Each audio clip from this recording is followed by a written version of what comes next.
राजू चिड़िया अपनी दो बहुओं के साथ रहा करती थी। एक दिन की बात है, बांटे कबूतर टुनटुनी चिड़िया को आवाज लगाता है। टुनटुनी, ओ टुनटुनी, कहाँ व्यस्त हो? इधर आओ।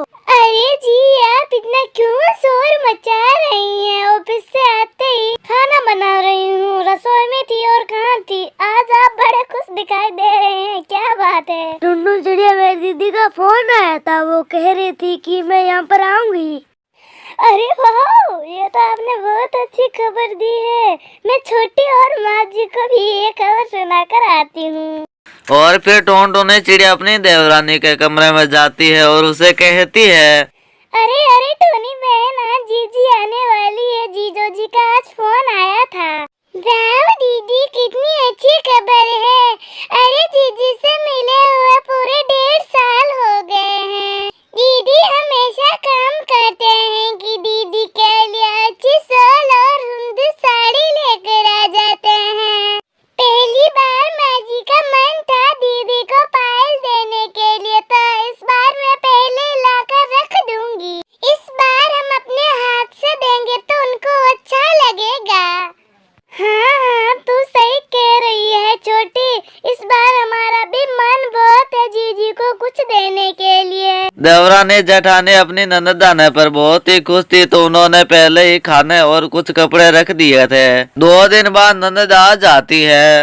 इस बार जीजाजी आएंगे तो मैं उनसे शिकायत करूंगी कि मेरी दीदी को वो इतना लेट क्यों मायके भेजते हैं।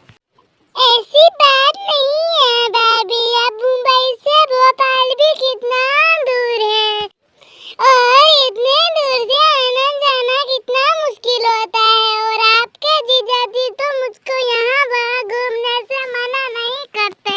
चलो चलो सभी नाश्ता कर लेते हैं, तब तक मैं काम निपटा कर आती हूँ। कुछ समय बाद, माँ, तुम तो अपनी बहू के साथ इतनी खुश हो कि तुमको पता भी नहीं है कि बेटी कैसी है, कहाँ पर है। अरे बेटा, तू ऐसे क्यों सोच रही है? अरे माँ का दिल तो हमेशा अपने बच्चों के साथ होता है। माना कि मैं अपनी बहुओं बेटों के साथ खुश हूँ, पर मैं तुझको भी तो नहीं भूल सकती हूँ ना। रहने दो मम्मा। अगर आपको मेरी चिंता होती तो मुझको ये सब कहने की नौबत थोड़ी ना आती। अरे ऐसा क्या हो गया बेटा जो तू ऐसे कह रही है? मम्मा, आप तो ऐसी बात कर रहे हैं कि जैसे दुनिया में क्या चल रहा है और आपको पता ही नहीं। अरे बेटा, हुए क्या है? मुझे भी तो पता चले। कुछ बताएगी या फिर पहले ही बुझाती रहेगी? झांसी वाले चाचा चाची ने अपनी दोनों बेटियों को सारी आधी आधी प्रॉपर्टी दे दी। और वो मेरी मौसी है ना, वो तो अपनी बेटी को एक दिल्ली में प्लॉट लेकर दिया है। अरे रे, इतने दिनों के बाद ये माँ की खैरियत तो नहीं पूछ रही है। दुनियादारी की बातें लेकर बैठी है। अरे पहले मेरे पास तो बैठे, और ये बातें तो फिर होती रहेगी। अच्छा, आज मैं तेरे पसंद के पराठे बना देती हूँ। माँ, मुझे सब पता है, आप मेरी बातें काटने के लिए ये सब बातें कर रही हैं। अरे अरे बेटा, ऐसी कोई बात नहीं है। मम्मा तो एकजुट अपने बच्चों से प्यार करती है। ये तो दुनिया की रीत है कि बेटी को ससुराल जाना पड़ता है, और तू तो मेरी वैसी है जैसी कालू और बंटी है मेरे लिए। तभी बहू टुनटुनी आ जाती है। हाँ माँ जी, ये बात तो आपकी सही है। माना कि दीदी आप साल भर आती हैं, पर ऐसा कोई मौका नहीं होता है कि आपका भाई और आपकी माँ जी आपको याद ना करे। माँ जी तो कपड़े लेने जाती है तभी कहती है कि पिंकी यहाँ पर होती तो उसको भी ड्रेस दिलवाती, उस पर मैरून कलर अच्छा लगता है। माँ जी, आपके घुटनों में दर्द है, आप रहने दीजिए, मैं पराठा दीदी को बनाकर खिला दूंगी। आप दीदी को दिखौना जामने लाकर रखा है। अरे हाँ, मैं तो बातें बातें में भूल ही गई थी कि तुम्हारे लिए मैंने कुछ लाकर रखा है। इतना कहकर राजू चिड़िया कुछ साड़ियाँ लेकर आती है। ये ले, मैंने तुम्हारे लिए अच्छी पायल बनवाई है, और ये सूट और साड़ी तुम्हारी भाभीयों की तरफ से। अब ठंड जो आ गई है, तुम्हारी भाभी ने तुम्हारे लिए शॉल भी ला कर रखी है। सचमुच जब से तुमने ये खबर की है ना कि मैं आ रही हूँ, दोनों भगवें तैयारियों में लगी हुई है। बड़े ही भाग से मिलती है भाई ऐसे प्यार करने वाली भाभियाँ।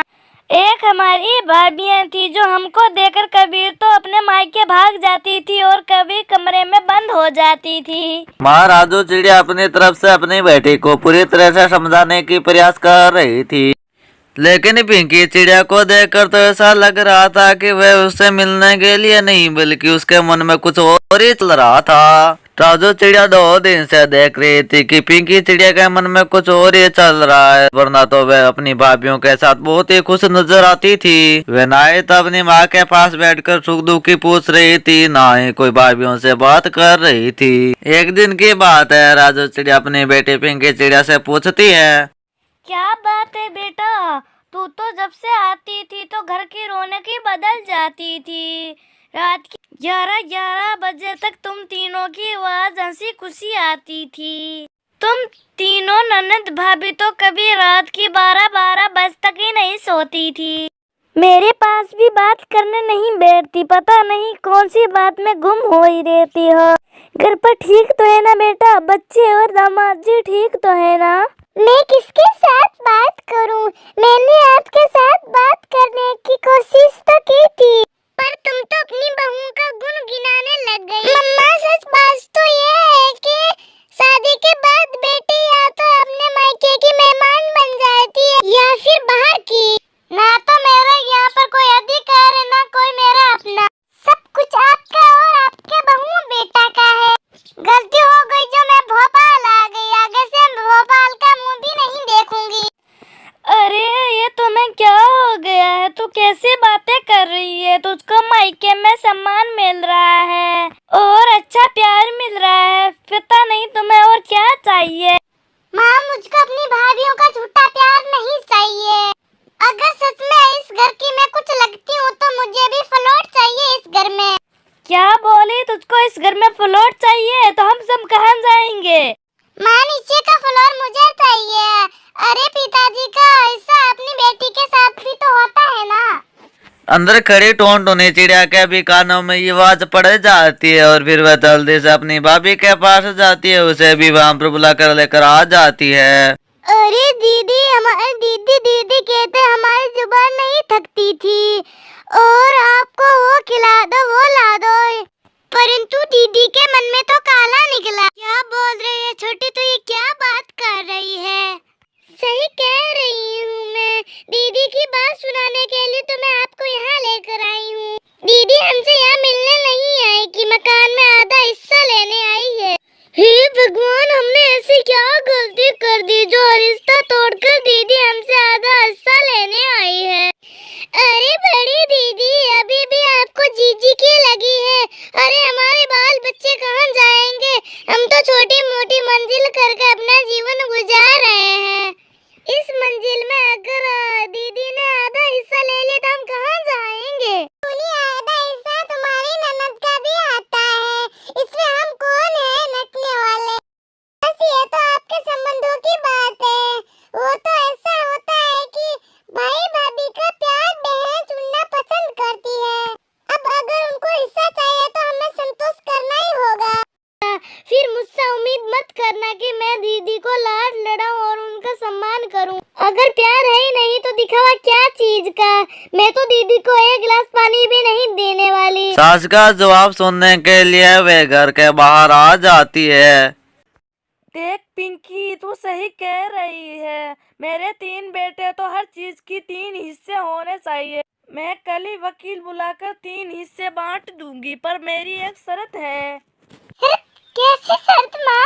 शर्त यह है कि जमीन जायदाद के 3 हिस्से होते हैं तो जिम्मेदारियां भी 3 हिस्से की बांटनी पड़ेगी। बोलो भाई, मंजूर है? जिम्मेदारी मतलब? मैं भी अब भोपाल रह कर अब बहुत ही परेशान हो गई हूँ। मैं चाहती हूँ कि मैं भी तुम्हारे साथ दिल्ली में सेट हो जाऊँ। मम्मा आपको तो पता ही है कि दिल्ली में ऐसे ही जगह कम है और महंगाई की तो पूछो ही मत। मगर बेटा, तुमको जमीन जायदाद का हिस्सा चाहिए तो तुमको माँ की भी तो जिम्मेदारी लेनी पड़ेगी ना। और हाँ, मेरा चश्मा भी टूट गया तो मुंबई में भी अच्छा चश्मा खरीद लेंगे। और हाँ ना, मेरा हर महीने हर चेकअप होता है, वो भी करवा देना। और हाँ, मेरी बीपी शुगर का भी ध्यान रखना, एक दिन की भी मिस ना होने पाए। माँ, मुझको तो इतना काम है कि बाहर निकलने के लिए समय भी नहीं होता है, और उनको कहाँ इतना समय है कि वो भाग कर अस्पताल जाते रहें। और आपका चेक यहाँ पर भोपाल में अच्छा होता तो आप यहाँ पर ही रहिए ना।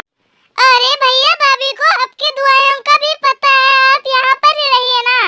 क्यों बेटा, बहुत जल्दी घबरा गई? अभी तो तुम्हारे पिताजी की भी तो कोई जिम्मेदारी है, जैसे कि जीवन और मृत्यु के साथ शामिल होना, मौके के अनुसार सुगंध भिजवाना, मेहमानों की देख रेख करना।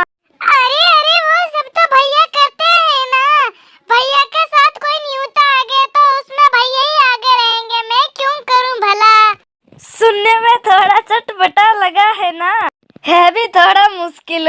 ये भी तो गलत है ना कि हक बेटी का और जिम्मेदारियां बेटे की। अगर जमाना बदल गया है तो बेटी भी तो बेटे की जगह फर्ज निभाए। जैसे तुम मुंह उठाकर आ गई हिस्सा मांगने, वैसे भी तो भैया भी तो मुकर सकता है ना जिम्मेदारियां लेने से। तो फिर मैं कहाँ जाऊंगी? इसलिए बेटा, जिम्मेदारियां भी लेनी पड़ती है हिस्से के साथ। राजू चिड़िया की बात पिंकी चिड़िया अच्छी तरह से समझ गई थी। उसने तो ऐसा सोचा ही नहीं था, उसके मन में ऐसे ख्याल तो आए ही नहीं थे। मम्मा, मुझसे गलती हो गई है, मुझे माफ कर दो। ये तो आपने अच्छा किया कि मुझको सही समय पर सही शिक्षा दे दी। सही कहती है कि मेरी भाइयों से संबंध बंधी रहे तो कितना अच्छा होता है। फिर पिंकी चिड़िया अच्छी तरह से समझ जाती है और फिर वे सभी खुशी खुशी रहने लग जाते हैं। तो दोस्तों, ये थी आज की कहानी। आपको कैसे लगी हमें कमेंट कर जरूर बताएं। अगर आप हमारे चैनल पर नए हैं तो चैनल को सब्सक्राइब करना ना भूलें और इस वीडियो को लाइक करें। इस वीडियो को अपने दोस्तों के पास ज्यादा से ज्यादा शेयर करें।